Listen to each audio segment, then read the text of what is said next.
I am wildly impressed at your reflexes right now, Melody. Thank you. The fact that you did not just blow my eardrums out with that sneeze and successfully hit the mute button. Wow. It came out of nowhere. Y'all, Melody's a fucking wizard. I'm Melody Carlisle. And I'm Sabrina Bradley. And this is Heaving Bosoms.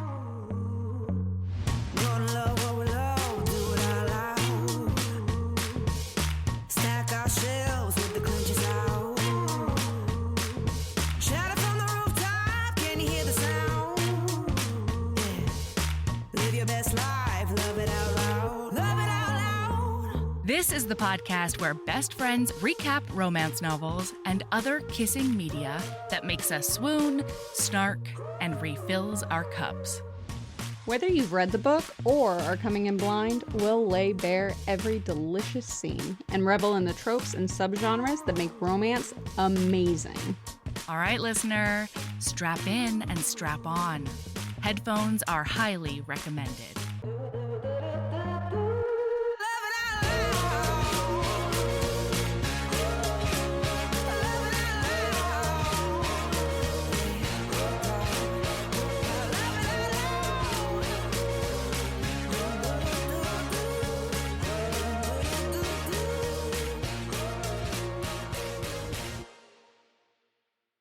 Oh, hey. Well, hello there. It got sultry for a minute. Yeah, we were like 5 and 6. Ooh. How very Here's the Chicago of us. It's true. It's true. Pop. Okay. Swish. So I have sort of popped my head up out of a Theodora Taylor hole. I'm impressed that you are still in the Theodora Taylor hole. She's got me. She's got me. How many of her books have you read now? I don't know, 18? Okay. Something like that. And Clementine Dove is a narrator she uses a lot, and she's incredible. So big fan there. Listen, did you know that Theodora Taylor dabbled in some paranormal werewolf Viking time travel books? Did you know that? I did not, but I am looking at her back catalog right now. Yeah. I read Her Viking Wolf. It's a very straightforward title. That's not the one I was looking at. Well, I see her Scottish wolf. There's a series. Apparently she also has a dragon series. There is a dragon series, and I'm pretty sure I met one of her dragons in one of her Russian books when Ivan sells his estate to a guy that smells funny to all the werewolves. And Ivan's Russian book is set in the same town, this reclusive werewolf town that this book is set in. You know that I'm a slut for series that all tie together, and you're about to drag me kicking and screaming back into Theodora Taylor. I'm not sorry about it. No, I don't think she invented the strategy of ensnaring readers by crossing over books and series and all the business. And she doesn't even do it really obviously. You know what I mean? Or at least I didn't think so at first until I started looking for the signs and watching for the Easter eggs. But yeah, she has definitely mastered that strategy. Katie talks about that too. Katie Robert talks about that quite a bit. Being tie it all together.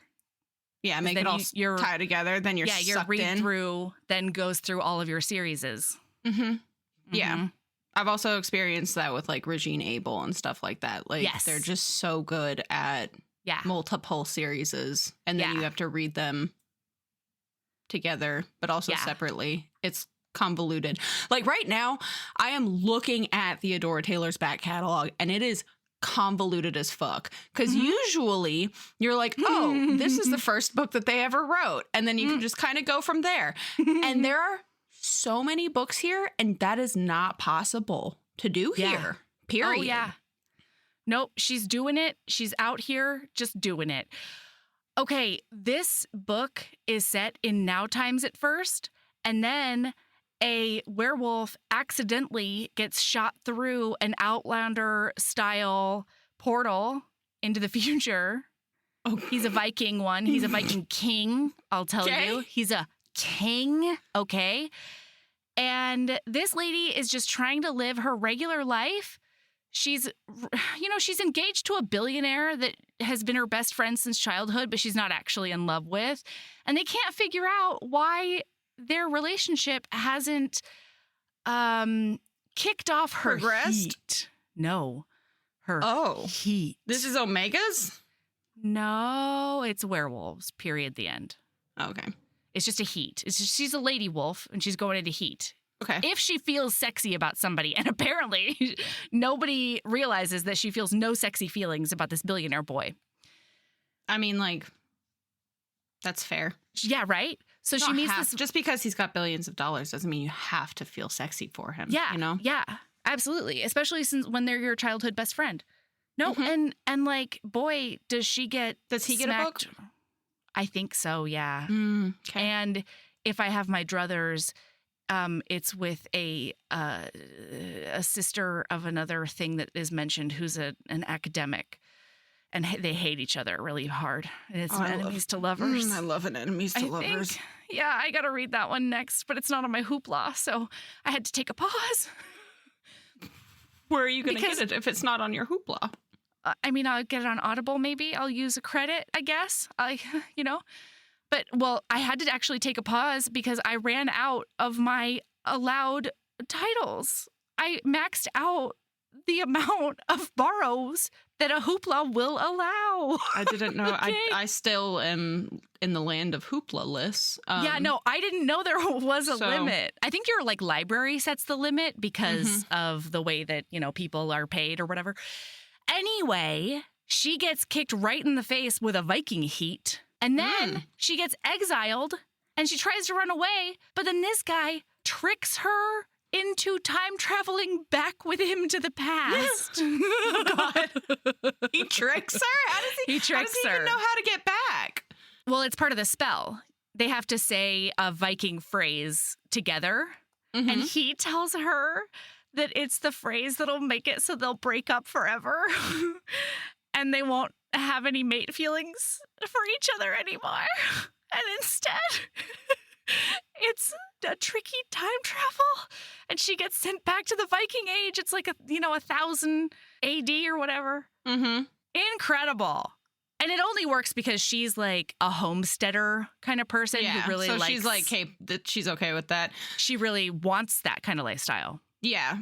Well, you're stuck in that hole. Meanwhile, I've read 8 aliens in the last 2.5 days. Really? On top of reading book for today. On top of recording twice. It's the ones that I mentioned the last time we recorded, and I just didn't stop. I read 4 books yesterday. Oh my God, Sabrina, I'm so happy for you. On top of everything else that I had to do to make the rest of my life work, Incredible. So incredible. But I just couldn't put them down. Which alien series is this? It's the Alien Abduction series by Honey Phillips, and there's 20 of them, and all of them are... There's 20 of them? There's gonna be 26 of them because every book starts with the next letter in the alphabet. Right now I'm on Izzy and the Ice Beast. And he's basically a Yeti. Yeah. Well, okay. So this is one of those instances where I read the first book. I think I mentioned this the last time we recorded. Yeah. I read the first book and it didn't vibe.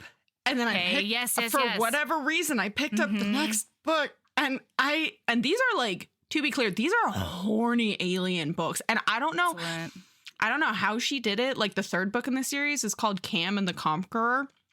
And it is straight up he is slave master. She is human sex slave. And I don't know how she made it work because all the way until the end of the book, she sure did. And it's probably one of my favorites. I love him as a hero. He's fantastic. Whoa. But it's one of those things where not every book is the same kind of alien. There's a lot of different things and different worlds and you just barely meet the next hero or the next heroine. And then all of a sudden the next book is about them or a couple of books later is about them.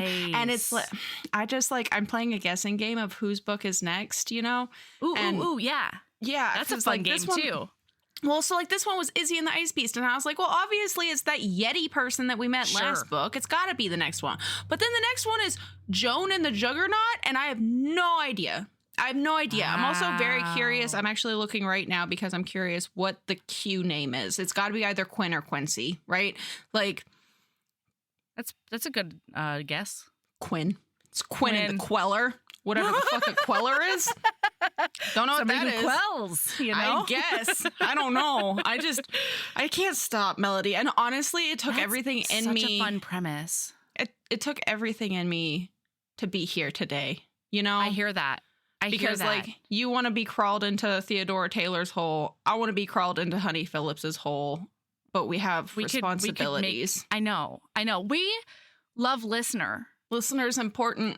Even if all I can think about is Yeti nodding, you know? Yeah. No, I hear that. Yes, absolutely. Except they're called rings there. Instead of knots, they're rings. Yeah. I love that. Okay. Well, we got very, very extra special listeners, though, that we have to shout out personally. Special listeners today. Because, look, everybody, there's a lot of ways you can support the show. Listens are amazing. I mean, just like, downloading and engaging with us, following us on social media helps. Anytime you do a word of mouth really commenting, helps. Telling people about how unhinged we are and how much you love it. Right. Writing us reviews or just giving us like ratings wherever you listen, that helps. But there is also Patreon. It's called Patreon, and you can support the show directly on Patreon. So we're going to shout out some of those people. Thank you. Hey, seriously, thank you so much for joining Patreon. I hope you love everything we're throwing at you. So welcome to Elizabeth D. and Laron H. To Maya A. and Elizabeth P. Louise P. and Ari. Lauren S. and Ashley B. Veronica and Stephanie M. Robin K. and Emily. Riley M. and Marta O.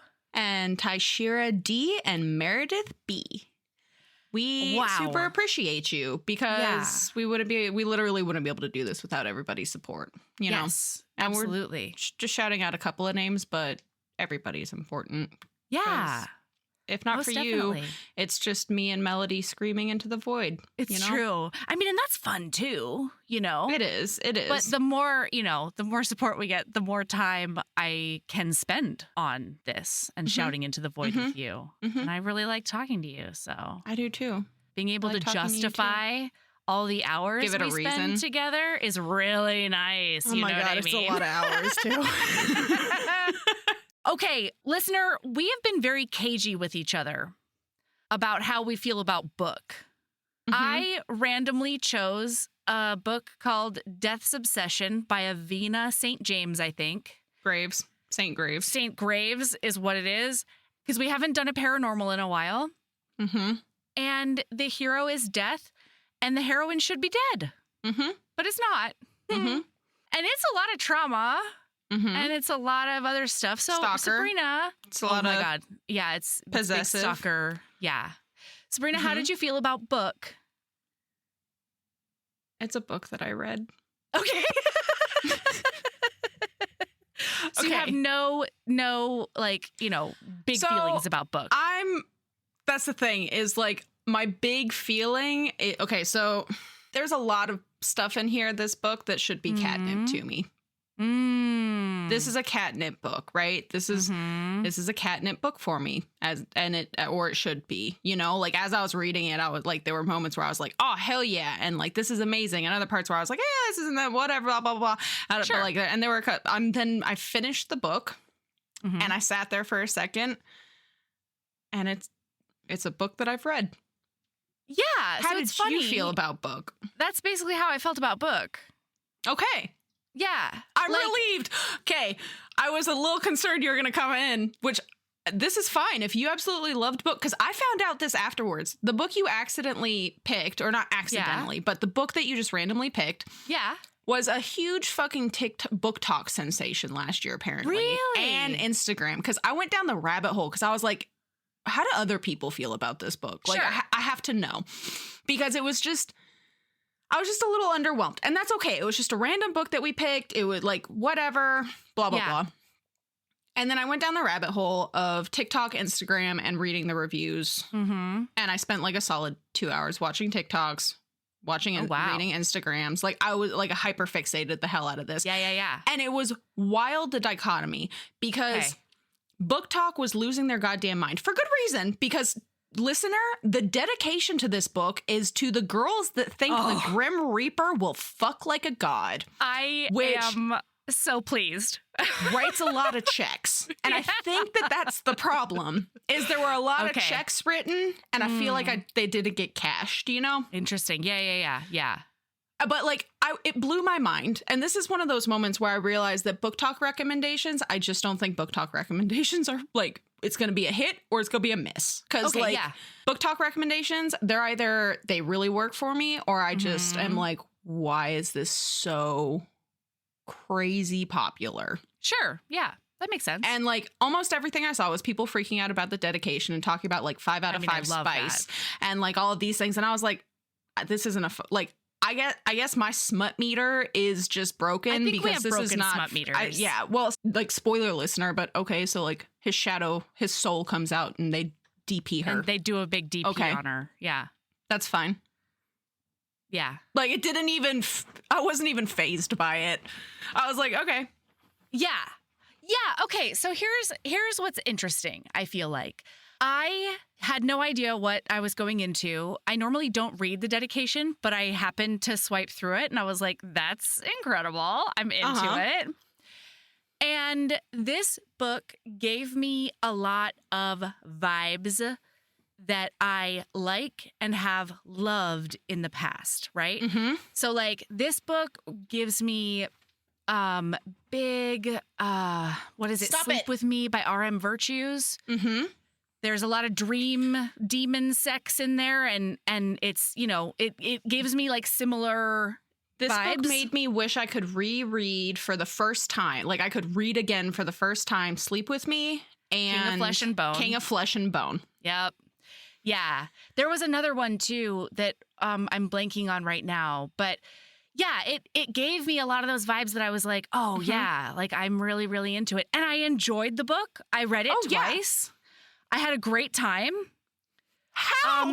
But we it's decided not on this book less than 48 hours ago, Melanie. How did you already read it twice? I did a lot of gardening today, and it has an audiobook. So, boy, okay. Yeah, it was awesome. I had the best day today. You blow my mind, Melody. You blow my mind. Yeah.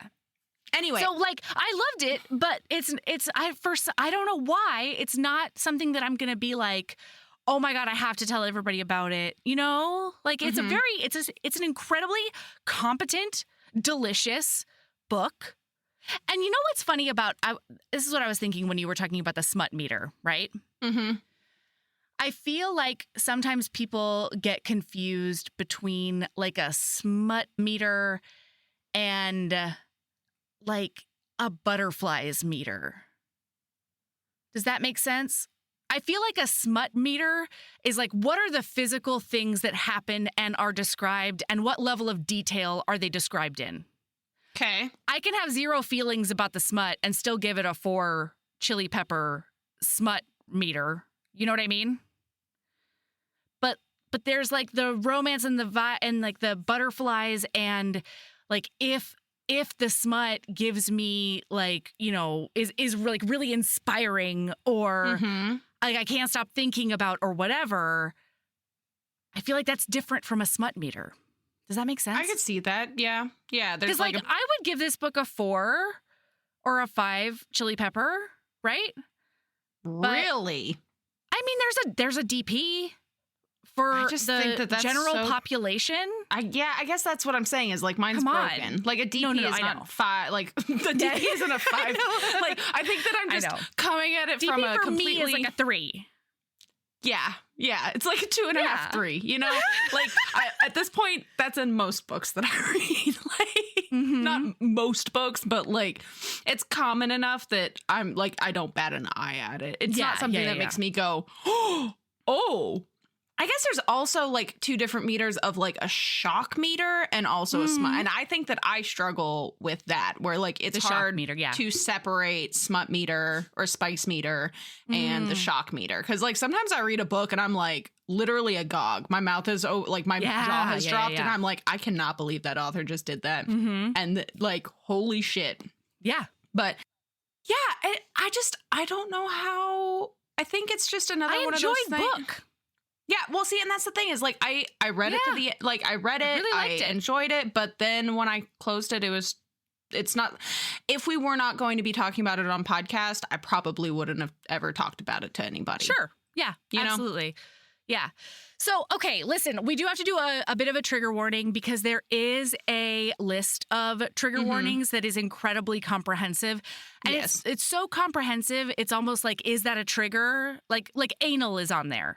Yes. And I don't consider that a trigger or like a content warning, but I understand why you might think, other people would appreciate that. I will say, I was immediately hesitant seeing that trigger warning list. I know. Okay. The reason I say that, and this is like, I don't think we've ever talked about this on pod, but so I do read a lot of dark romance. I like dark romance a lot.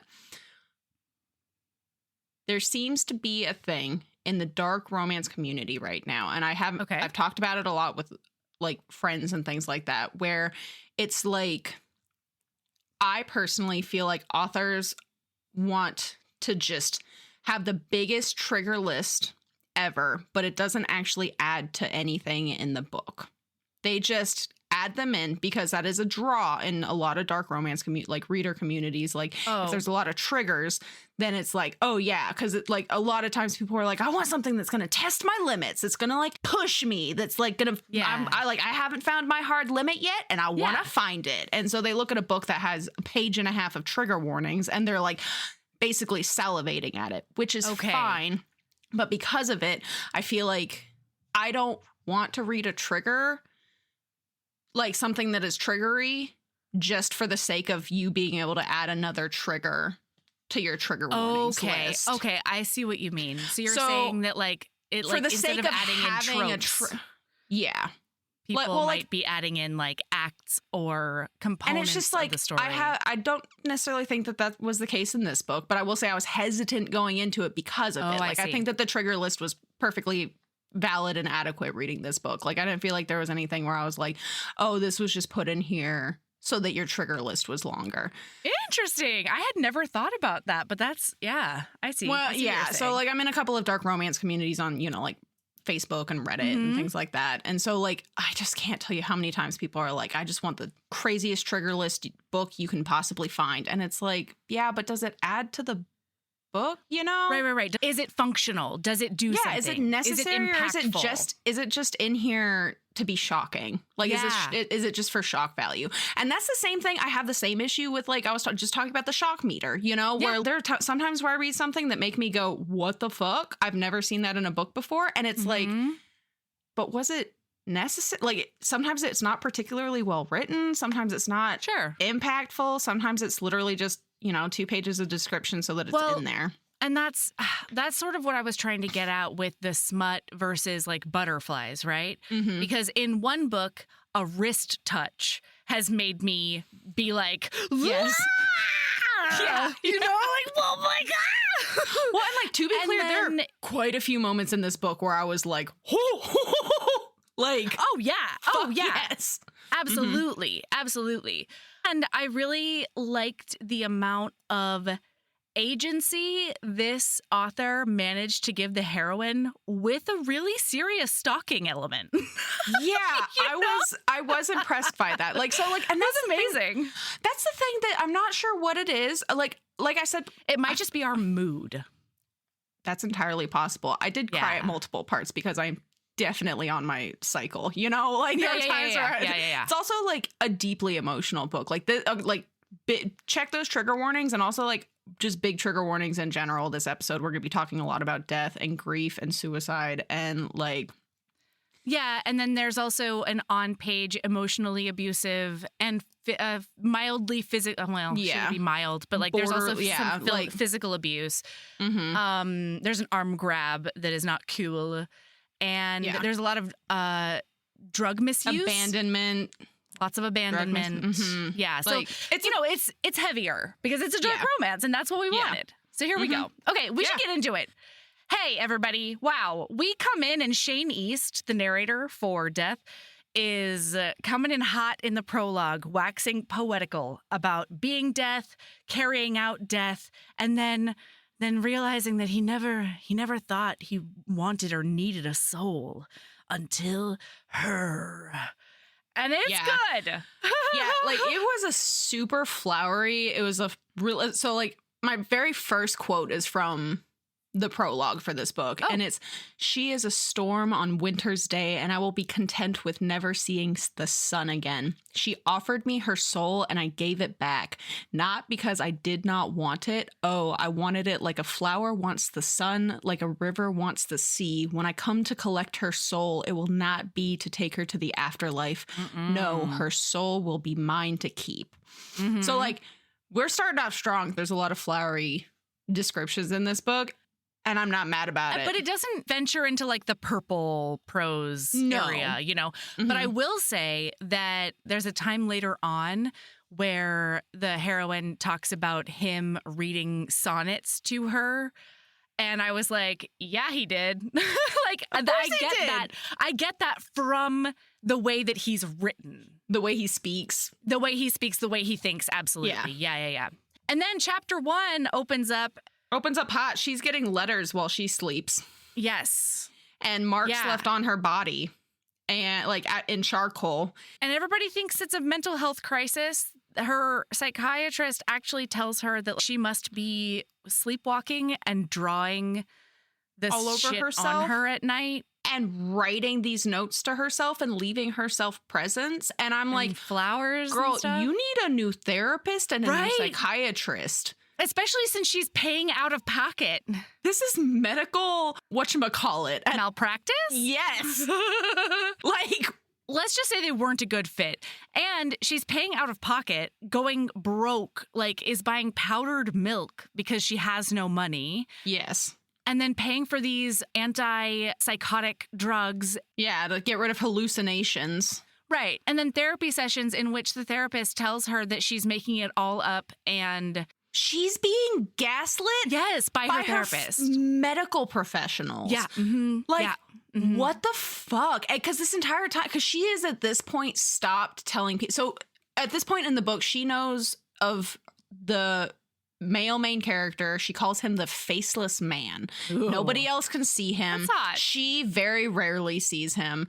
And like, she has stopped talking about it to her mental health professionals because they keep telling her basically, you're crazy.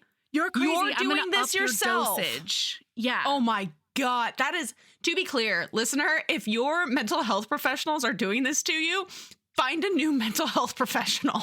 Like, I mean, and like, especially, because this is the thing, right?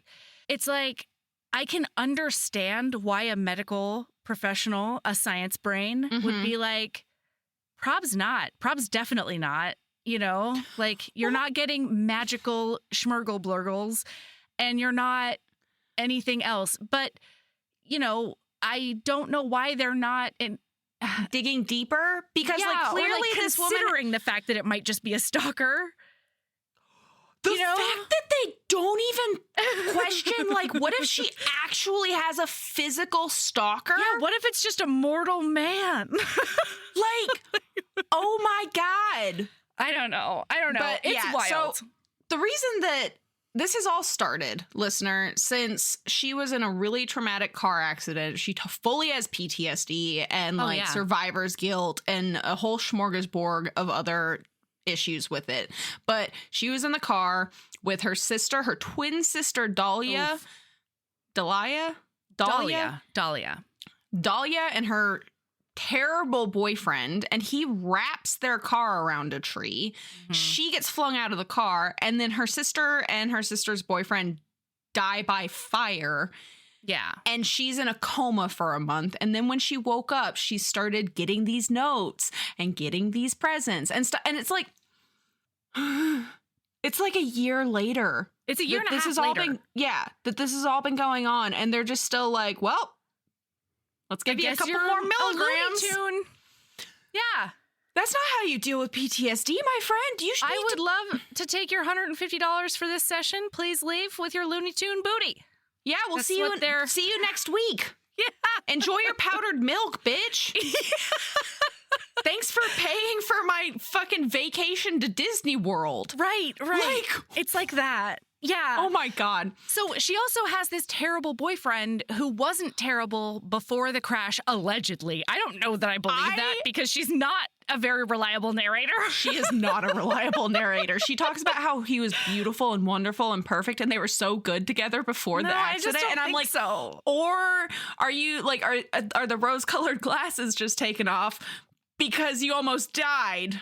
Or is it so bad that, like, you can't actually contemplate how low your standards have always been?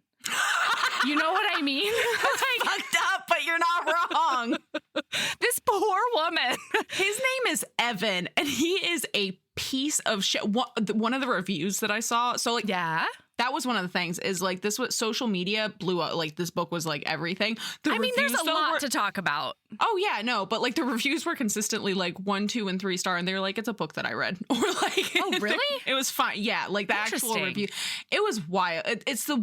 Like I said, the dichotomy between the social media presence of this book and then the review presence of this book is very, very at odds with one another. But one of the reviews was like, fuck Evan. I will not be elaborating. Goodbye. And I was like, this bitch knows. They got it. They've got that. This. Because, like, for real. So Evan is her boyfriend. And he, oh my God, he refuses to live together because apparently he needs to stay sharp for his job and can't do that if she keeps him awake with her ramblings.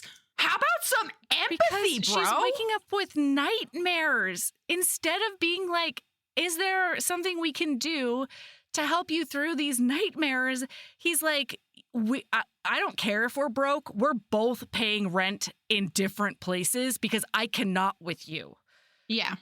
Like, that's not very supportive. Not only that, but he also constantly treats her like a burden. And yes. And what is not quite said out loud is that the main reason I think that they're broke is because he has, like, a heroin problem or something. He has built up a new drug habit. I'm 100% certain that's why he lost the well-paying job that he had. Yeah, it might be pills, or something, but, like, whatever he has a significant, like, he snaps at her the very first chapter, and then he says, oh, I'm so sorry. That's when he grabs her arm, and then he says, oh, I'm so sorry. You know how I am before I get my first hit. Mm-hmm. Like, that's a problem. Oh, and I assumed he was talking about coffee at the very beginning of the book. I forgot about that quote. But you've read it twice. I thought so you so caught too. That. It's drugs. He's a drug. Oh, yeah. Fun. Oh, I can totally see looking back how there's a lot of clues to that. Yeah, but it's never quite said out loud. So until the very end. Yes, yeah. Well, so when something truly shocking happens. I was not prepared. I was not expecting that, to be frankly. So there's also, like I said, listener, big trigger warning on, like, suicidal ideation and stuff like that. Yeah. Because basically what has been keeping her alive, according to her, quote unquote, like, I pushed the drawer full of the faceless man's gifts back into the darkness and slipped between the cold sheets to lie next to a man who doesn't know those letters are the only reason I'm alive. And I'm like, honey. Right. Like, right. She's a sad puppy. No, it's bad. And the other thing that's not, it is said out loud, but it's subtle, I felt, is that there have been multiple times where she has attempted suicide in the last year and a half. Mm-hmm. And so from her perspective, it's like, the faceless man is the only thing that's sort of getting me up in the morning. Mm-hmm. But from his perspective, he's like, I control death. Yeah. You're not going to die. Yeah, like, exactly. Good try. Well, and she makes a like, at one point, I think I have a highlight somewhere in there, but she's like, I keep trying to die and death has abandoned me too. Are you Death doesn't even want me. Are you eating a fucking puck of Mexican hot chocolate again? Yeah. Okay, listener, wait, sidebar, listener, okay. Last time we recorded, Mel was eating this gigantic thing, right? And she was just nibbling on it the whole time. And I thought it was just a gigantic Reese's cup. And I remember thinking to myself, Mel has more control than I do because I would have shoveled that thing into my face and then just called it good. No, I find out after the fact because Mel looks at me after we finished recording because she knew that I would have demanded that it went into the fucking episode if we were still recording. She looks me dead in the face with like a devious 3-year-old smile. And she's like, you want to know what I was eating during the recording? And I was like, and it clicked. Inordinately proud of myself. And I was like, yeah, what the fuck was that? I thought it was a Reese's cup. Until I could see the inside and it was just solid black. What the fuck was that? And she's like, remember that hot chocolate that Mary sent us? And I was like, well, you were just eating a puck of hot chocolate. This is the other half of that same hot chocolate puck. So I saved it like a lady, okay? I saved the leftovers. And now I am consuming that leftovers because sometimes I have time to make hot chocolate and other times I don't have time to make hot chocolate. It's just like, and this is the equivalent. Mexican hot chocolate is delicious. It is delicious, but it's like the equivalent of me going and getting just a packet of loose powder and just like sitting here with a stick and like dipping it into my mouth. You've never fun dipped a hot Cocoa Puff? I have, just not as my podcast snack. Yeah, okay. Yeah, I mean, I wouldn't do that either for a podcast snack, but I have done it many a time. Oh, yeah. I'll just, are you kidding me? Give me just a bowl of hot cocoa mix. It's usually this index finger. Well, yeah. I mean, obviously, it's just the finger. I was just thinking about, like, while I'm podcasting, I would need, a clean hand. No, absolutely. Anyway. Wait. So, I need Mary to know specifically. Hello, Mary. It's you and me right now, and I love you so much. I have made serious hot chocolate with this, okay? I've also made it for my kids, and I've shared with my family. They know the bounty that is Mary. This is just something that I had to have for me only right now. Thank you so much. Okay. Meanwhile, I haven't had any of the hot chocolate yet because I haven't had milk in my house since I got the package. God, you got to get your shit together because I know it's delicious. I fucking love Mexican hot chocolate. I just haven't had milk in the house because I keep forgetting to buy milk and I almost never have milk in the house. Yeah, fair. Anyway, so she is getting ready for work and she is taking a shower and then she sees through the shower curtain a shape of a man, but Evan has like already left for work. And so she's like, it's a faceless man, and like rips the curtain away and there's just nothing there. And this is definitely the first time where we're like, oh, this is definitely paranormal. It's for sure yeah. Well, I mean, absolutely. We knew that from the prologue, but no, but I know what you mean. Yeah, this is the first time that we're like, wait a second. And then let me tell you, she gets out and starts getting dressed and she makes a bunch of comments about how weirdly her clothes were fitting. And I was like, I swear to fucking God, if this woman is pregnant. Right? Same thought. Okay, I also have a question. Okay, listener, so I'm so sorry. I have so many questions about this book. And so there's going to end up being so many mini spoilers. Mm-hmm. She comments on how the clothes are fitting her weirdly, right? Yeah. Mm-hmm. Turns out, we find out later that her faceless man has been secretly swapping out her items for items of higher quality. Right. Which, like, I can't imagine. I would notice immediately because every single pair of pants I own are $13 pair of pants from Walmart. And I'd be like, what the fuck is this Old Navy bullshit? Give me my Walmart jeggings back.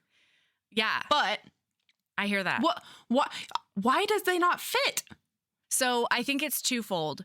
One of the reasons is that they just fit a little bit differently because they are higher quality. And I don't think they're as stretched out as the original pair that's like however many years old. But the other thing is that the zipper on the original pants would snag. And so I think just like the act of zipping them up is different. And that would also make it feel it's one of those things where you don't necessarily notice that something has changed, but you can tell something's off. Exactly. Okay. Exactly. That makes sense. So he's been swapping out like more waterproof leather boots for her shitty leather boots and like a warmer coat jacket for her shitty coat. Which like swoon. Okay. I mean. The faceless man is swoony as fuck, and where do I get one? I don't want to have to almost die in a fiery car crash to get one, but like I want a faceless man. I love a man who problem solves and shops for me. I hate shopping. This is why I'm saying like there's so much catnip in this book for me. Dress me, daddy. Feed me, dress me, take care of all my problems. Like, hydrate me. Yes, exactly. Oh my God. But anyway, so now her shithead boyfriend, Evan, and that's the only way, I will not ever describe him once in this episode without some sort of adjective about how terrible he is, okay? I mean, yeah, I just don't understand why they're still together. I don't understand why he's still with, like, I can understand how while she's getting feeling beholden to him. Yes, I can understand why she is still with him. And I guess, like, I understand why he is still with her. Like, he probably feels, like, shitty and guilty at the thought of breaking up with her after this horrible, because to be clear, she is alone in this world, listener. Her parents are dead. They both died of some kind of cancer. Yes, within, like, 6 months of each other. Bowel cancer, something like that. Something to do with your insides. Same cancer, okay? Yeah. And so she's alone in this world. All she had left was her twin sister, and now she's gone now too. It's zero people. Well, so this morning, he hasn't left for work because this is the morning that this motherfucker grabs her by the arm hard enough to bruise her after giving her a bunch of shit about using her money to go see her psychologist and get more medication. And then she's like, what the fuck? You're hurting me, dude. Right. And then he's like holding her and kissing the top of her head like, I'm so sorry. I'm so sorry. You can fuck right off, Evan. Oh, yeah. Yep. You can go kick rocks hard without shoes on. Yeah. Oh, God. Yeah. No, and like that's a lot of it. Like with Evan, it's interesting. It's an interesting dynamic, I think, because they both have fairly low-paying jobs. She's a barista. And so one of the things that he gives her shit about is like, how did you not make more tips? And she's like, my job isn't tips-based. Like, people As don't somebody who understand. was a barista, tips were extraneous. Right. Like, a lot of people don't tip baristas, you fuck.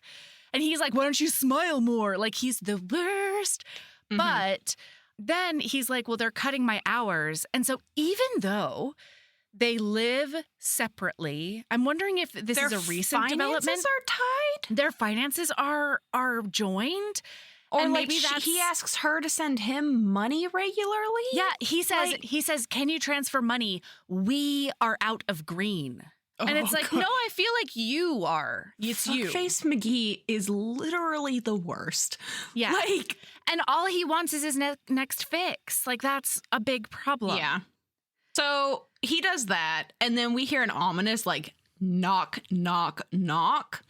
And when he opens the front door, he doesn't see anything, but she can see the faceless man standing in the street. And then when she blinks, he disappears. He's gone. Then she gets a text message. And it's like, oh shit.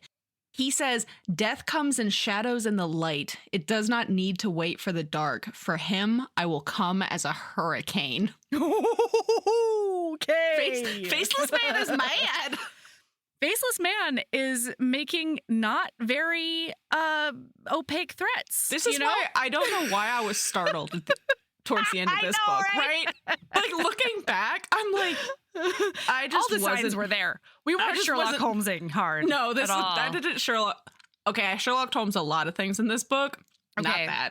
Okay. Definitely so anyway, she is really surprised by this because he has been literally communicating with her literally on parchment paper, brown parchment paper that looks like it's been written on by like a swirly fountain calligraphy. pen. Yes. And so now she's like, wait, he can do text messages? Like, this is new and weird. But she realizes that she can talk back to him. And so she's like, who are you? And he's like, you know me as well as I know you. And she's like, I don't know what the fuck that means. That doesn't mean anything to me. And like, she ends up going to work that day, and she always looks forward to opening her locker at work because he'll leave her like, he usually leaves her a lily. He leaves her like flowers and presents and stuff. As things become more dire, he just leaves like money clips in her bag and shit. Oh my God. Like, where's my faceless man? I could really use a faceless man right now. You know, like, I'm at a spot in my life right now where a faceless man would be real nice. It'd be great, you know? I think. Yeah. So sorry, I'm catching up because it's one of those things where we keep touching on things before they actually happen. Yeah. Which is fine. Some books, and I feel like this is a book where we kind of have to do that for context, because we were, like, listener, no lie, there were points where I was lost as to what the fuck was going on. Oh, really? Not, like, totally lost, but I was like, why is this important? I see. Because, like, there's a lot of little, like, things dropped in the beginning of the book that I can imagine rereading it. I'd be like, oh okay. Yeah. Like, I didn't catch that the first time around. There's a lot of that. Yep. So now she's at work. She's like hoping basically to not get fired. And then doesn't she go over to his house? Isn't that what happens next? Well, no. So she ends up, she's asleep. We zippy zap to bedtimes. And she goes to sleep, and she's having a dream where she's standing on a beach. And by the way, the faceless man, every time, the reason he's faceless is he has a black hood up, you know, and she can't see what's underneath that. That's exactly. Yeah. I was Soul just Eater about was to say the other book it's that like I got when. vibes. Yep. I got those vibes in this book. Yes, I did not. Yes. I hadn't put that into words, but yes, also same. That was the third book I couldn't remember. Yeah. Yes. Soul Eater by Lily Mayne. And so she's having this dream where she's standing on this beach of black sand, and he's like cradling her head and telling her how beautiful she is and like how she's his and all of those things. And then he's like, you cannot run from me because I will catch you. You cannot hide from me because I will find you. I've smelt your scent. Let it linger on my skin. You are imprinted in my memory. You are mine, Lilith. There's nothing you can do to escape me. Which, like, red flag central, and I'm into it. Yep. Red flag central into it. I am wildly impressed at your reflexes right now, Melody. Thank you. The fact that you did not just blow my eardrums out with that sneeze and successfully hit the mute button. Wow. It came out of nowhere. Y'all, Melody's a fucking wizard. Like, if I had not been looking at the screen, I would have had no idea that just happened. But in fact, I did see your brain almost explode out of your ears. That's what happened.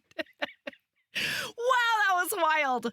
Anyway, so then he asks her if she tastes as good as she looks and puts his finger in her mouth and then sucks on that same finger and says that she's intoxicating. And then he is like, okay, it's time to wake up, and kisses her. And then she's awake. Yeah. And then it's Saturday morning, and she goes over to fuckhead Evan's house. And there's a girl there. What the fuck? Well, and the reason she came is because he said the night before that he had a headache. And so she came with headache medication to like help take care of him. And he's like, I didn't ask you to do that. And she's like, I was just trying to do something nice. Who's that girl? And he's like, I didn't sign up for a jealous girlfriend. You're crazy. Oh, what are you talking about? And then there's a knock, knock, knock coming from underneath the house, and she can see the faceless man standing behind Evan? Okay. So basically, what I didn't understand in the first read-through, which I now looking back is ridiculous, is that every single time Evan does something really shitty, Death is there to be like, you get a knock. I'm right fucking here. I can see everything that you're doing. Quite literally, when she gets back into her car, she has a new note sitting in her, like on her dash. And it says, when death comes knocking, it will not wait for you to answer the door. And like, sir, that sounds threatening to her. You know? That's the thing. Is like, at the beginning, I was like, what the fuck is that? Is he going to kill her? I don't understand. Like, what the fuck? But like, oh my God. How did we not guess? I know. We're dummies. We're hot dummies. Oh my God. Well, so then she gets home and she's fucking, we cannot say this enough. She can't afford like bread right now. I think she's got like $19 to last her the next 4 days or something like that. Mm-hmm. And when she gets home, she smells lasagna and she's like, I'm truly going mad now. Like this is the hallucination I believe is me being insane because I haven't eaten lasagna since like before the crash and it's my favorite food. Mm-hmm. And she walks into her dining room and there is a candlelit, gosh darn dinner sitting there. And it's a whole lasagna? A whole one. That you can, and a bunch of garlic bread? Freeze for later. Okay.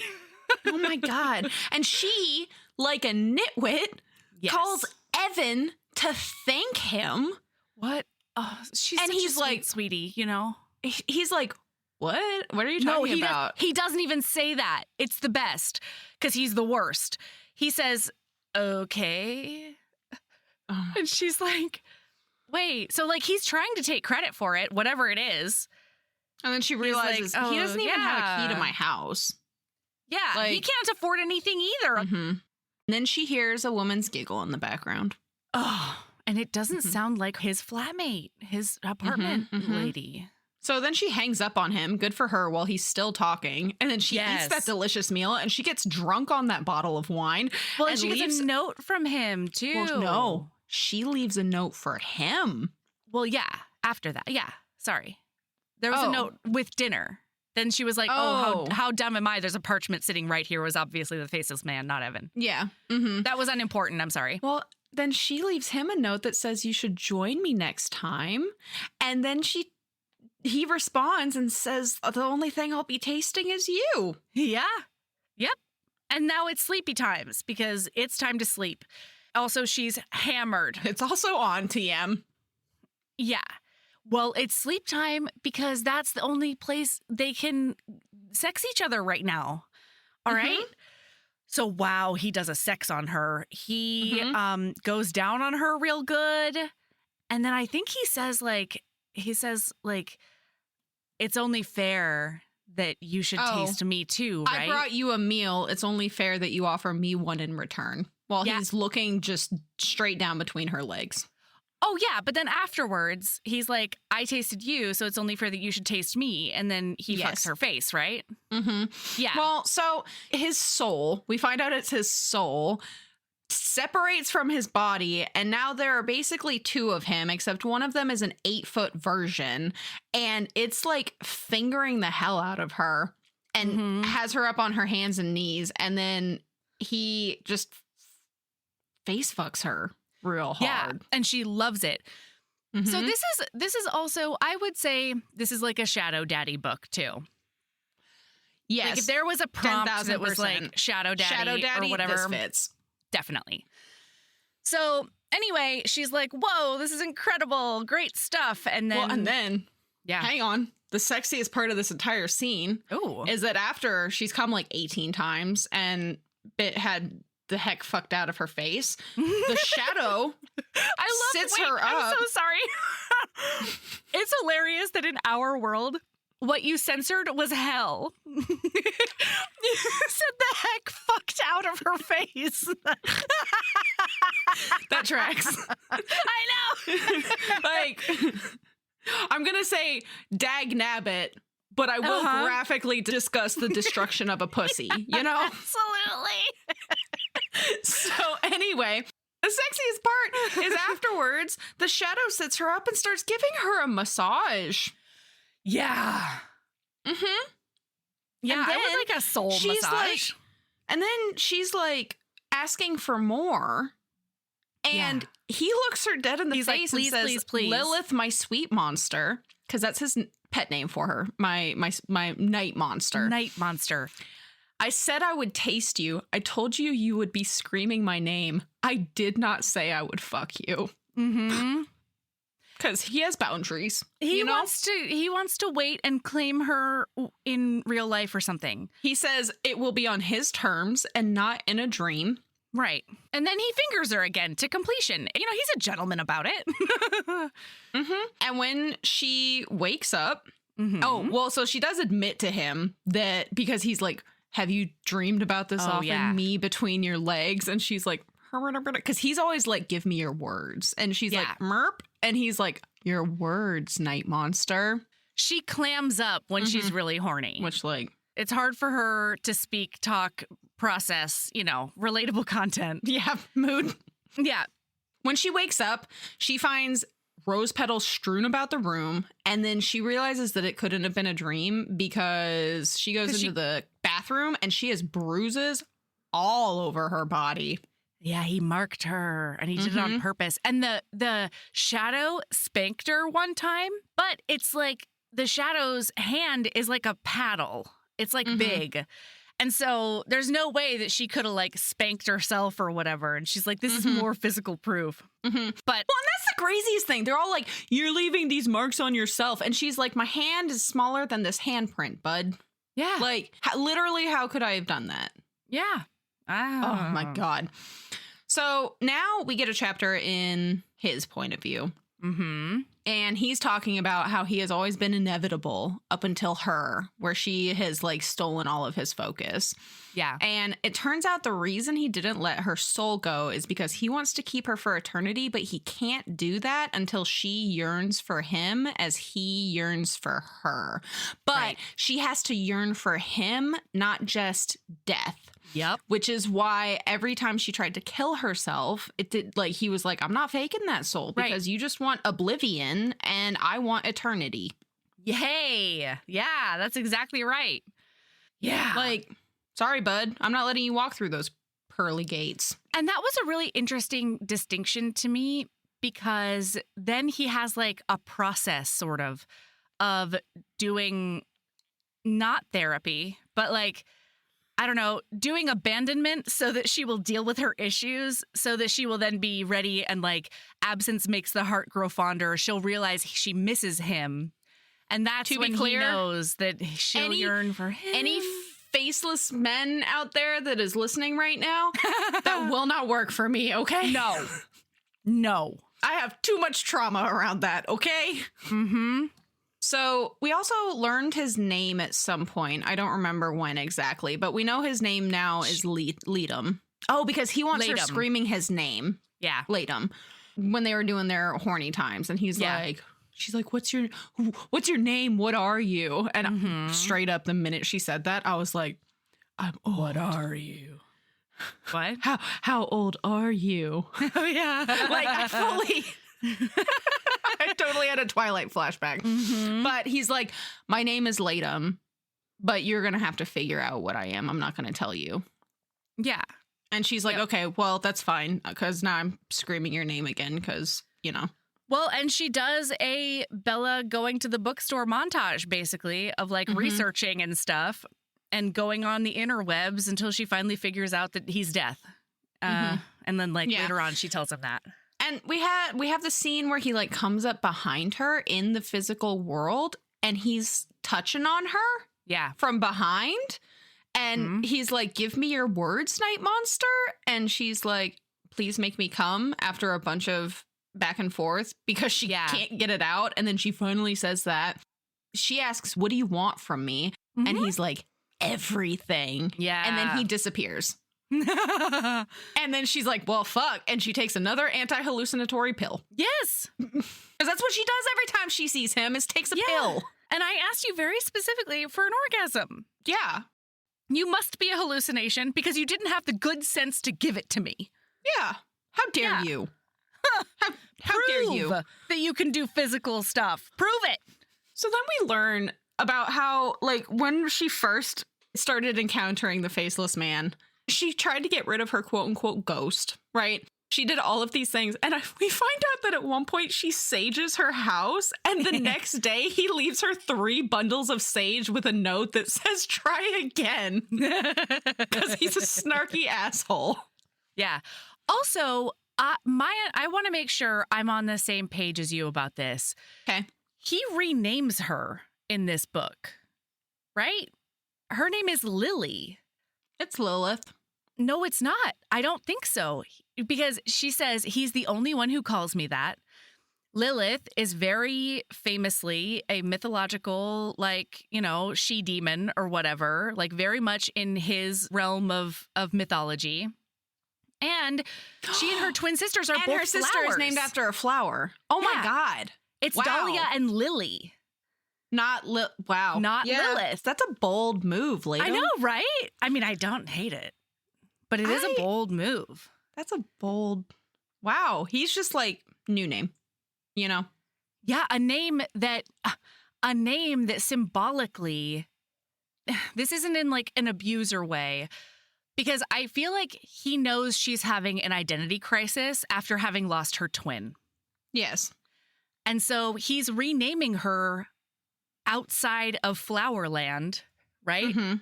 So that she can sort of separate herself from Dahlia and make him more part of her identity, I think. That's what I got from it, but I don't know. I mean, it tracks. Anyway, yeah.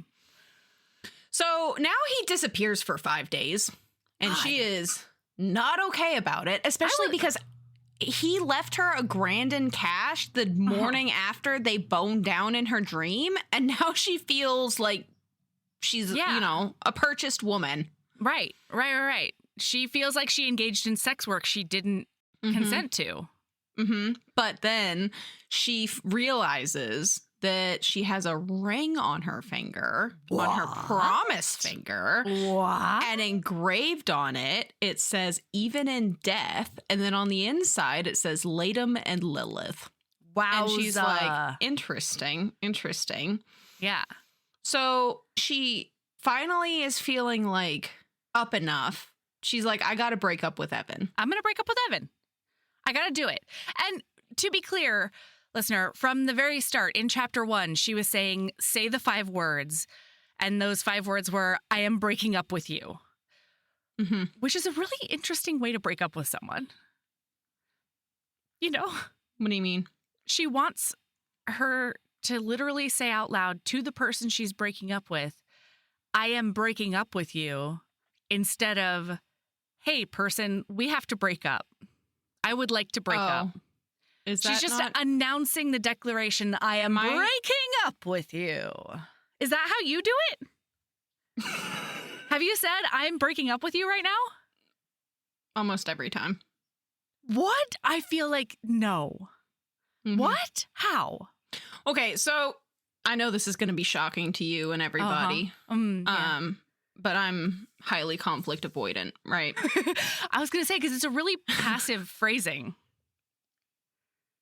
I'm breaking up with you is not passive in the slightest. Isn't it? I feel like it's very aggressive. This is the law. Like, there's nothing you can say. Okay. I was interpreting it differently. Oh, really? I was interpreting it as like she's a third party describing.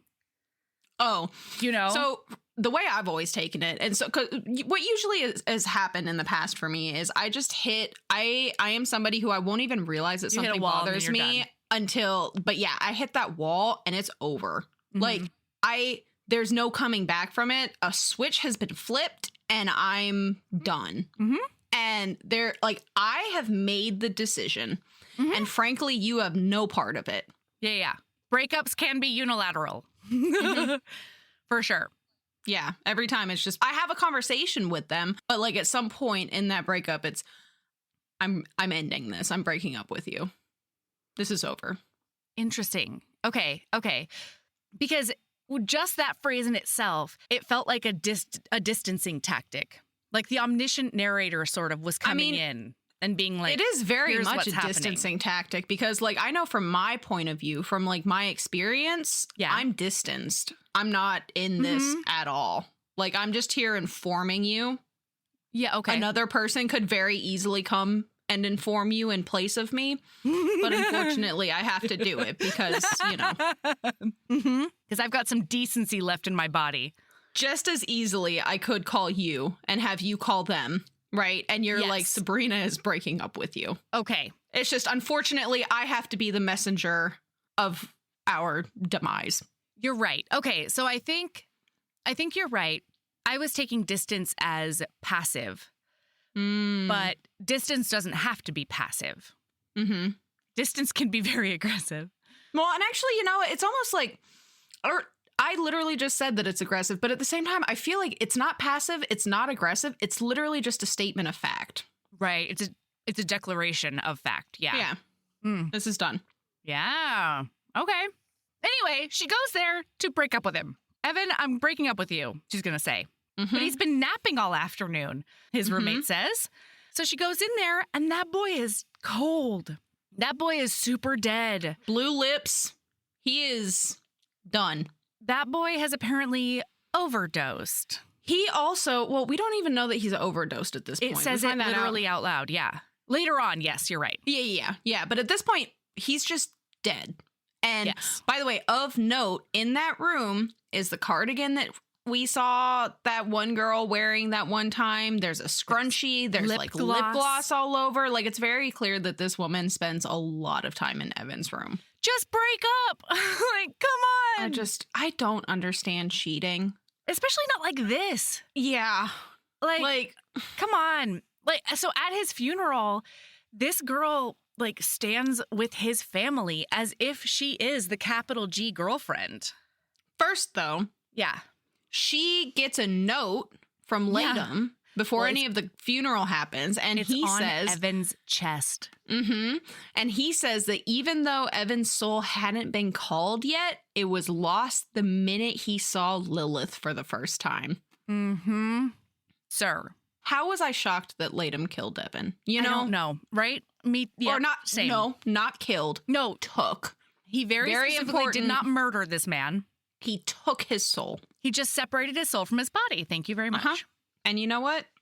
No further questions from the court. Yeah, I didn't break your legs. I twisted them. I twisted them. Yes, exactly. This is the version of that. Like, it's semantics, and semantics are important, you know? So then we have all the funeral stuff happen, and she is super conflicted but at the same time, not conflicted at all. Like, she does not feel guilty about Evan being dead.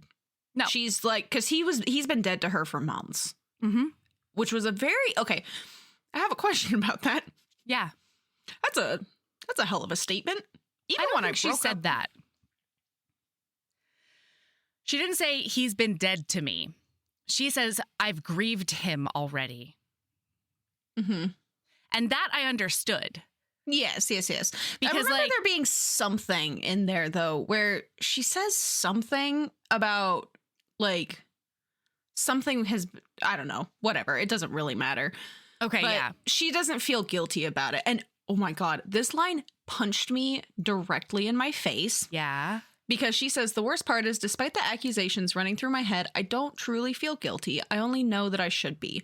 But I didn't ask Latham to kill Evan. I can't be at fault for a trigger being pulled when I didn't even know there was a gun.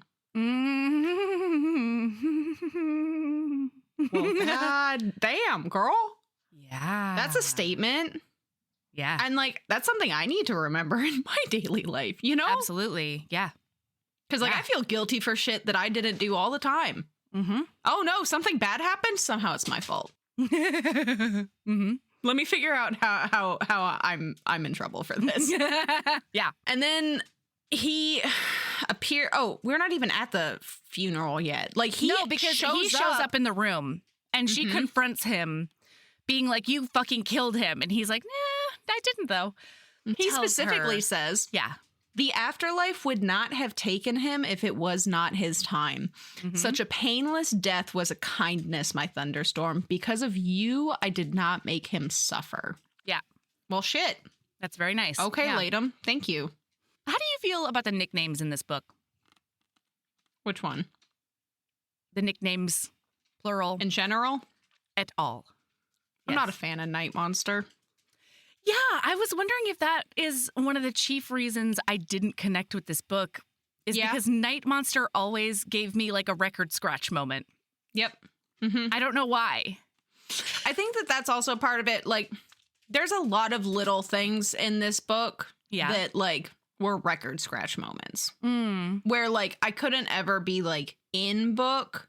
Yeah. Because at a certain point, and I think this is where it lost me, is at a certain point I had so many record scratch moments that I was just waiting in anticipation for the next one. Okay. Because it was about halfway through, like the first couple of chapters, the first 30 to 40%, I was in it. I was in there and I was like, let's fucking do this. And then from there on out, it was just it. Well, and isn't that interesting? Because in Deal with the Demon, Pan calls her Le Monstre, and we loved that. Mm-hmm. And so I don't know why this one didn't work for me, but it really didn't. And I'm wondering if it's because I call one of my kids Monster Friend. Mm. So why I don't know. Why did the Monstre not bother you then? I don't know. French? Question mark? I don't know. I think that, like, to go back to that conversation that we had before we even started actually diving into book, it's just, there's so much because like right now, I'm not going to lie to you, Mel. I almost messaged you like and said, I don't want to record on this book, but now I'm enjoying it.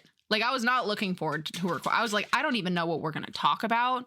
What is going to be interesting about this episode? And it's definitely not a lighthearted episode. This isn't a lot of laughter. It's not a lot of swooning. It's a lot of discussion. But also, that's I think that's important to talk about. How, like, sometimes it just doesn't click. Yeah, that's true. So anyway, now the funeral happens and then he Real quick, though, just to go back to the nickname thing real quick. Oh, yeah. To me, Night Monster felt forced. Yeah, okay, yeah. But I also didn't get I didn't get the connection. Why Night Monster? Oh, yeah. What make Night Monster? Where Night Monster come from? But Thunderstorm? Oh, that worked hard. If he had called her my Storm the entire book, I'd have been in it to win it. I'd have been. That's exactly it. So she gets back to her car. She's basically in shock for the rest of the day. She somehow has to be the one to tell his family that Evan is dead? Was that crazy to you? Yes. As crazy as it was to me? I mean, maybe because I feel like they've been dating for at least 3 years. Yes. And so at that point, yeah, like who else would do it other than like the police? The police? Yeah. It blew my mind. And I don't think that there's any reason you can give me that I'm going to accept for why she was the one to tell his family that her boyfriend is dead. And I love the fact that she's like, I am not obligated to notify that girl that he was definitely with. Okay? Yeah. Nobody can make me. Well, and she ends up, so she's like super in shock the rest of the day. She does all of these things, but then he this shows like, up. This hurt. So she says, everything crashes when I make it to my car. Like a live wire, everything in me ignites. The static in my lungs burn as I scream, pounding fists and palms on the steering wheel over and over and over until my throat is completely raw. My hands begin to bruise and my arms burn from the pain. I'm bitter. I'm angry. I'm upset. What is wrong with me that death doesn't want me? Why not me? And it's like, woof. It's because you don't understand yet, Lilith. Yeah. Death does want you, but like in a different way. Yeah.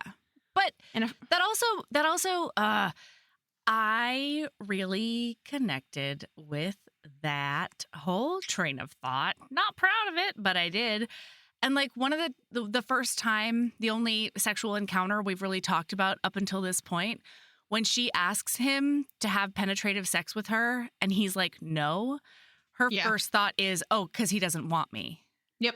Obviously. It's because he's not and this just attracted reinforces to me. that. Yeah. Like not even death wants me.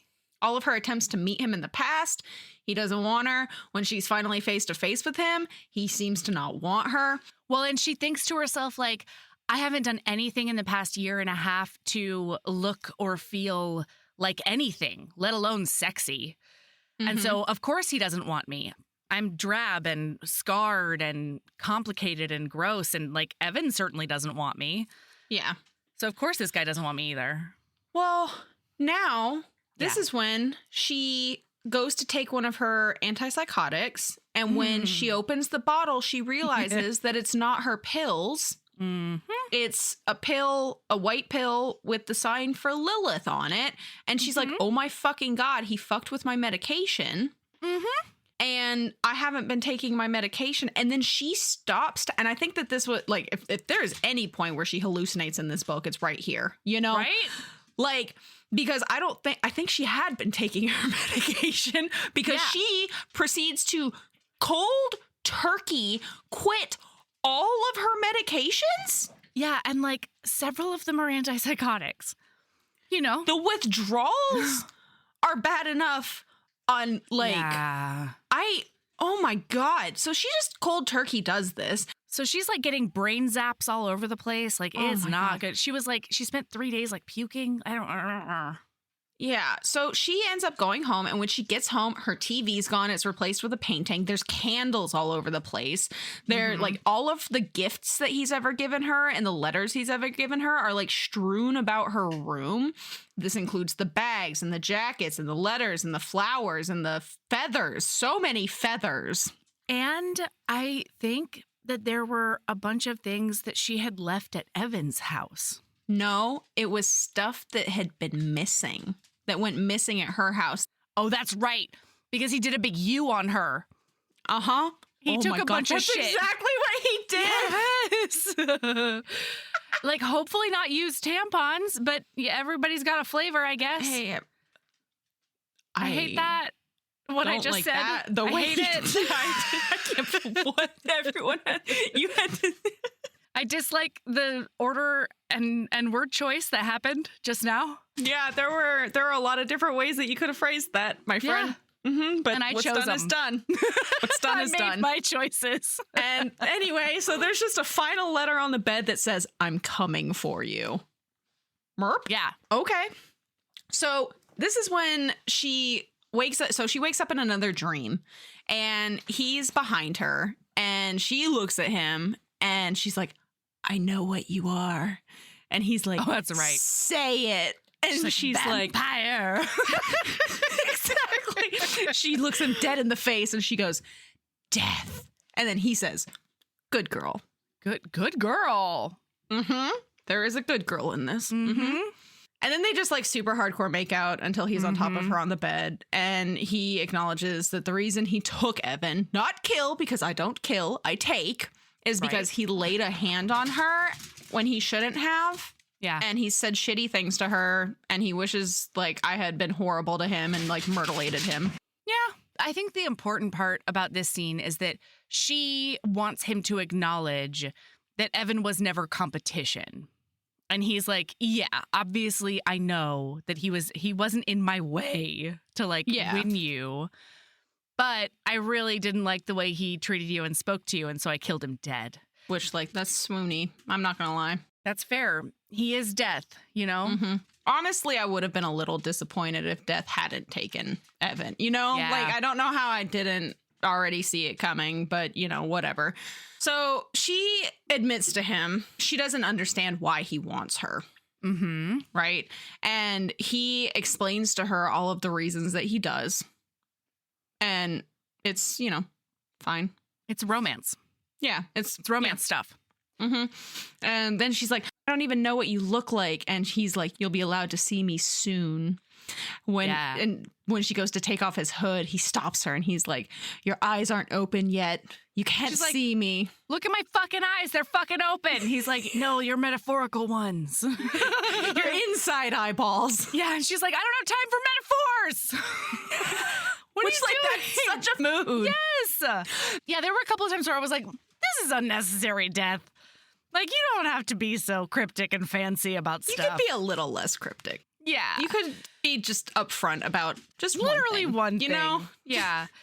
And so, anyway, then listen, for the rest of the book, it's him fucking off in her mind, but still being right there from his perspective. He just, like, won't reveal himself to her. Yes. And so, the first time he leaves for, like, 2 weeks or something bananas. And in that time, she finally gets to the point where she wants to visit her parents and sister at the cemetery. Real quickly, though, just right before we get that, there was a really poignant statement where she states that Evan was her anchor, except the rope was too short and it kept her drowning below the surface. And I was like, fuck if I do not identify with that. Like I said, there's a couple of points in this book where it was like, fuck. Yeah, no, the imagery is on spot, on point. For sure. Yeah. But anyway, she finally goes and feels healed enough to go and visit her mom and dad and sister at the cemetery. She ends up sitting there and just chatting to her family. For hours. I cried. Yeah. Tells them all about him. She's like having like a sister download session, you know? And so he is like, I told her that when she does well, especially if she does well in the realm of using her words, then she's going to be rewarded. And so when she gets home, she has a nanny cam. And she got a nanny cam specifically because people were telling her shit like she was getting up and writing on herself. But the whole time, every single time she looks at the nanny cam at night, it is blank. Like it'll do a blip, just cut, and like hours are gone because he's doing magic death stuff. I had on a full Paranormal Activity at that. You know, I was like, fuck. So anyway, he gives her one of the videos, and it's the video of when she got Eiffel Towered by him and his soul. You know? She did get an Eiffel Tower. That's exactly what she got. It's a digital Eiffel Tower, yeah. Yeah, and so she's watching, and the way she finds it, though, is she's having dinner, and then she hears moaning from her bedroom, and she's like, did Latham leave me some weird fucked up present? And then when she goes and finds it, it's just her in the bed. You can't see anything. No. And it's just her being railed by some otherworldly something. Yeah, like... Which... Would that be sexy? I am still undecided. You know how people are like, I don't want to see my O face. I don't know that I want to see my blowjob face, you know? Well, especially when it's just like... There's nothing there. It's phantom blowjob. Yeah, it's just you with your mouth open and you're gagging on something. Weird... and glug, glug noises. The glug glug noises. It's just like your butt is just like rippling because something is pounding into it, but you can't see the thing that's pounding. Well, and it's one of those things where, like, I don't know, because to be clear, in one of the Catherine Moon novel, where one of the reverse harem boys is invisible, it's hot as fuck. But this, I don't know how I feel about this. And I think it's because it's a recording where I have to witness, you know what I mean? Yes. Like, it's very different. It's different than, like, seeing yourself in the moment in a mirror, than, like, analyzing the angles at which you choke on nothing. And all of the bits are moving. And the hair, like, I'm not sure how I feel about it, frankly. I mean, listen, she liked it because she was looking at it and she just sunk into the memory of that first encounter, you know, and that's great. Yeah. So she gets horny and she's like, oh, he's definitely coming for me tonight or come for me soon. And then she goes and she takes a shower and she's in the shower and she's a little horny and she reaches down to diddle her bits a bit. And then he's there. Yep, right behind her, fully naked. Hey, girl. And then he does finger her against that wall, and then he does pick her up and fuck her like a little rag doll against that tile wall. Yeah, they have penetrative sex for the first time. And I'll be honest, this is not when I was expecting that to happen for the Me first time. Me neither, because he made such a big deal about, like, it being a special claiming. And, like, I don't know why shower sex didn't get into that. Never crossed my mind. I thought maybe what was going to happen was after she got out of the shower, he was going to be there. But, like, not in the shower. I mean, I was into it. And in the shower, he also does anal on her, doesn't he? Yes. So he like touches her back hole and is like, so he's like, how do you feel about this? A book that I read recently called it The Dark Tunnel. Bah! I don't like that. I was like, I don't like that descriptor at all. And so like when I was writing my notes for this, I was literally like, all I can think is dark tunnel. What else do I call this? I don't want to say anus, even though that is technically the correct term. Back hole, under hole, you know? There back you go. Hole, that works. So anyway, so he does he like touches up on it and he's like green, yellow, or red. And she's like, oh, green. But like, you know, I don't want to let him know how enthusiastic I am about it. Why? He doesn't need to know of all of the practice and experience that I have. And I'm like, why not? That's hot though. Like, tell me about it. Yeah. So then he is fingering her asshole and fucking her real good. And which like, I bet you would love if my soul was also in you and you were getting a good DP. So then he does grab her by the hair, pull her out of the shower, turn off the light so she can't see him, bend her over the bathroom sink. Yeah. And he's like making a bunch of horny talk. And then he's like, exactly what you just said. I bet you'd like it if my soul fucked you too. Was here too. He does in fact take her into go the get bedroom. in the bed. And he shoves her on top of his soul, and his soul with the gigantic penis does penetrate her, and he fucks her ass, and great stuff. Here we are. A+. And then after they're shadow done, daddy nonsense. They're snuggling up, and she's like, "You left me," and he's like, "I never left, but also I'm leaving you again." Yeah, and she's like, "I'm here now." Yeah, I don't give a fuck. We'll take this night. But then it was super cute because he's like, I'm proud of you. And she's like, you know what? He says, you've come so far. I'm proud of me too. And she acknowledges that she needs his absence in order to make these hurdles. Yo, let's do this toxic shit. You be the one. Don't leave me. You know? Don't leave me. Let's just be fully toxic. Let's all in, friend. You know? That's usually my inclination too. Yeah. I know that this is better, right? Like as I was reading it, I was like, this is a much better way to handle it. This is good. This is good. But also let's be toxic. No, I didn't like, the thing I chiefly didn't like is that it was a unilateral decision. Yes. He was like, I know what's best for you. To be fair, he is a millennium old god of death. I totally get it. But he could have at least told her that's what was happening. And he didn't. He let her worry. And that's the part of it that's like, you're not speeding up her healing by her spending a week and a half being like, will he, won't leave? Did he leave forever? What's happening? Yeah. Why doesn't anybody want me? When she wakes up the next morning, it's not actually the next morning. It's 3 months later. And we find out that she hasn't heard from him. But he's been leaving a lily on her pillow every morning. But he hasn't written her any notes, but he is fixing things. So, like, her car tire gets fixed. He fixes, like, a piece of wood. Her fridge is always full. Up. Yeah, which, like, hey, sexy. Yes. Thank you. Very sexy. And then she keeps on texting him, and it's like a one-way string where she just sort of tells him about his day, or about her day.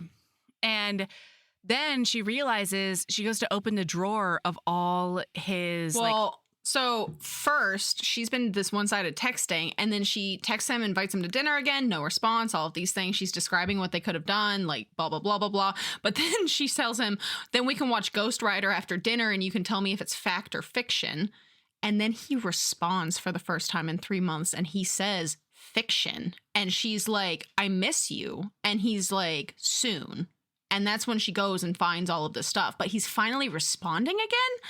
And I'm like, why is this the point where you decided you should text her back? You know? Yeah. Why was that it? Ghostwriter, I guess. You don't want that left on parchment? Because she does go look into her drawer because she's missing him for the first time in 3 months. And when she opens it, all of the letters are his responses to her text messages. What is that even? You know? Sir. Why? Like, so many of those responses are going to be non sequiturs I have no memory of. You know what I mean? They're going to be. Oh my God, that's so confusing. I'm like, well, especially because like, are they in order? No, they're fucking rolled up pieces of parchment. It's not like they're like nicely binder clipped in the order of which. Like, what if your answer is just?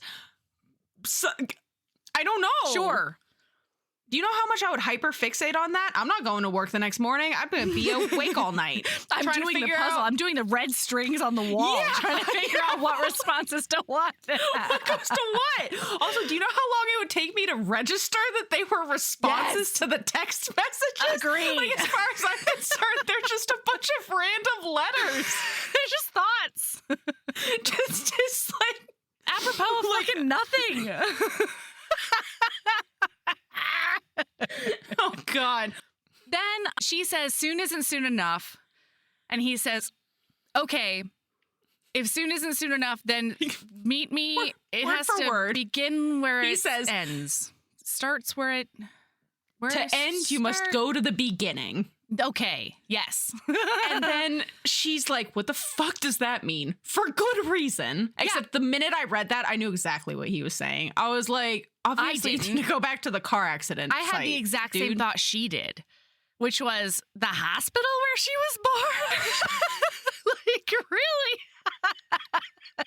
And they shot the same thing, two types of people in this world. So then she figures out what he means. And it's not the hospital. No. And she's like, okay. Well, she doesn't say okay. She says, she texts back, I'm coming for you. Coming for you. Which, like, what a nice roundup, you know? Yeah, bookend. Yeah. Yeah. So she gets there and parks the car on the side of the road and has the headlights on that tree. And he's standing there. And she has started to get memories of what he looks, or they're not memories, but she's like, I know for a fact that he looks like he has this dimple in his chin and this scar on his cheek and eyes that have no pupils. They're just white. And like all of these ways of what he looks like. And then she walks up to him and she takes off his hood and suddenly, boom, she has all of these memories of the nights that they've spent together, because she's every time she wakes up and can't remember her dreams, she was spending it with him, talking with him on the beach, wandering around, being read sonnets. And that's why he said shit like, you know me as well as I know you. Except no, sir. No. Not well, really. because she doesn't remember any of it. Yeah. But her dream self does remember it. So she's basically like, I don't know. He's very frustrating to me. How did you... Okay, well, let's finish because we're like here at the end. I'm going to be honest with you, Sabrina. I don't know what happened. Okay. Like I don't know what physically happened at the end of this book. Okay. So she tells him that she's his for eternity, before and after death, that I see you. And then he has a big old quote about how she's a storm and she's beautiful and blah, blah, blah, blah, blah. And she's his. And he's so glad that she finally sees him on all of those things. And then she looks him dead in his beautiful otherworldly face and says, I'm ready. And he says, are you sure? Because you can't take it back. And she says, yes. And so he lays her on the ground and leans over her and kisses her. She sees her entire life flash before her eyes. And when he helps her stand up, her lifeless body is sitting on the ground because it's her soul that has stood up. And then a car comes around the corner and ends up flipping. And he's like, go ahead. She can feel the pull to the afterlife. She walks up to this car. There's a guy with his spine poking out of the back of his neck, a redhead.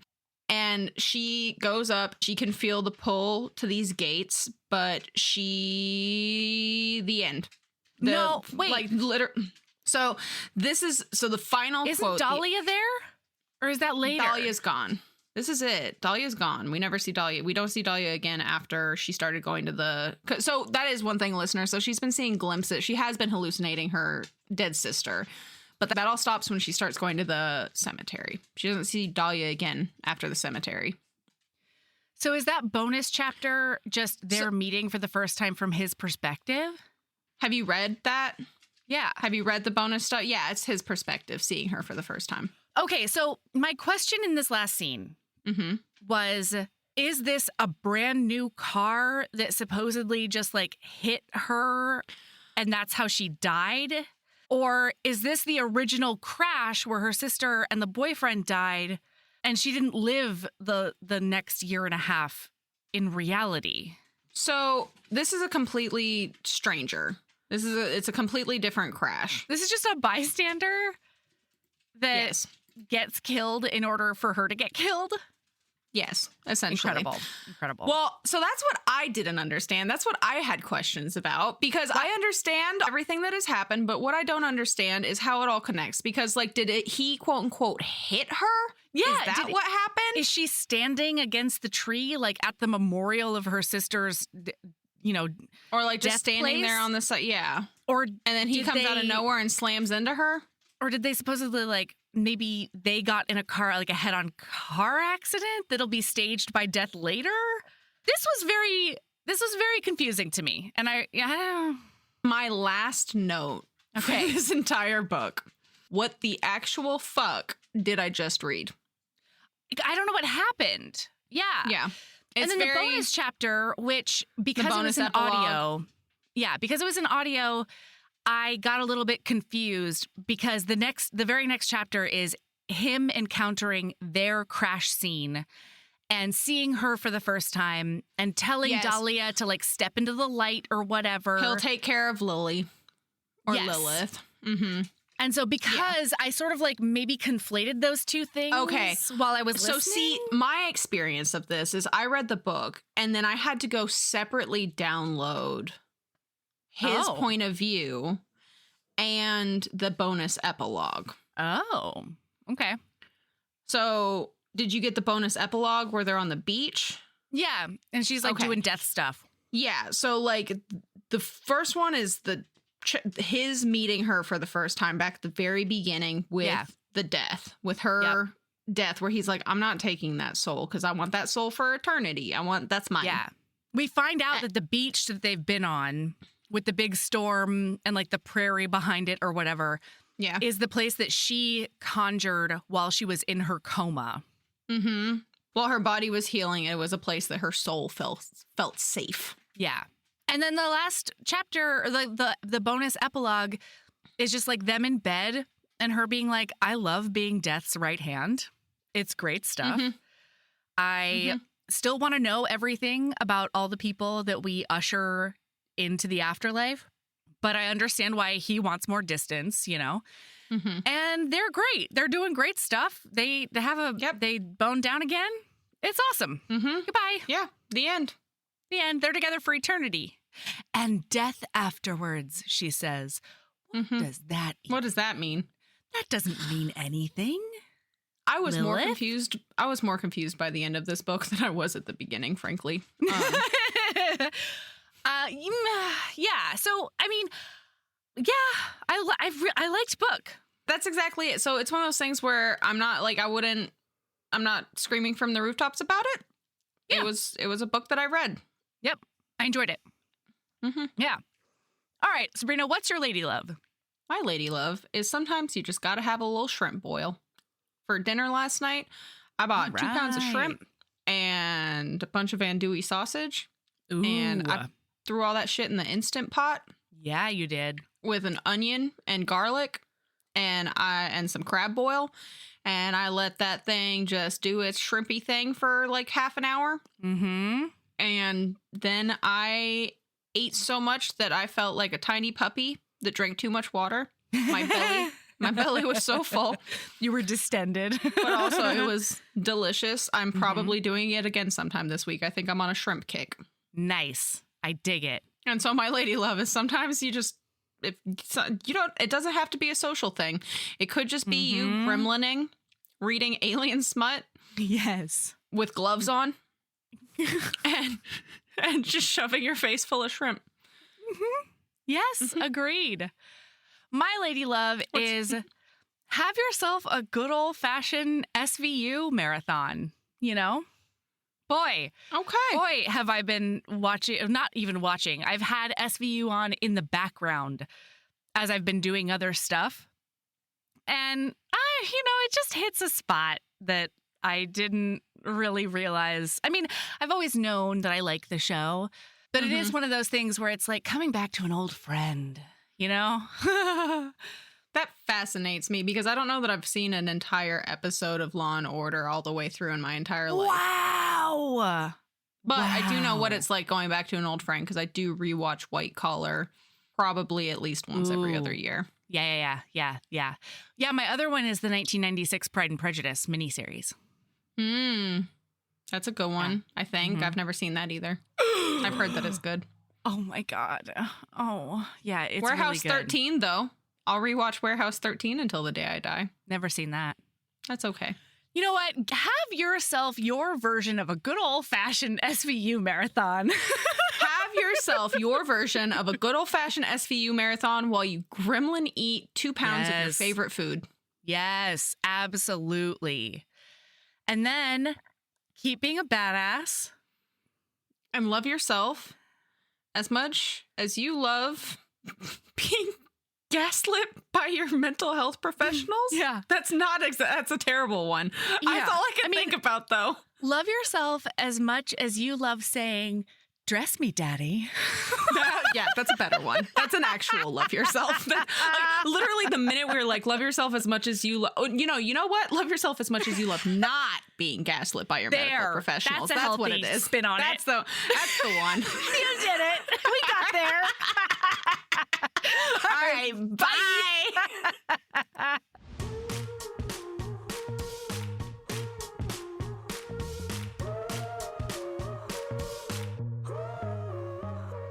Heaving Bosoms is produced by us, Melody Carlisle and Sabrina Bradley. Editing is done by Melody Carlisle.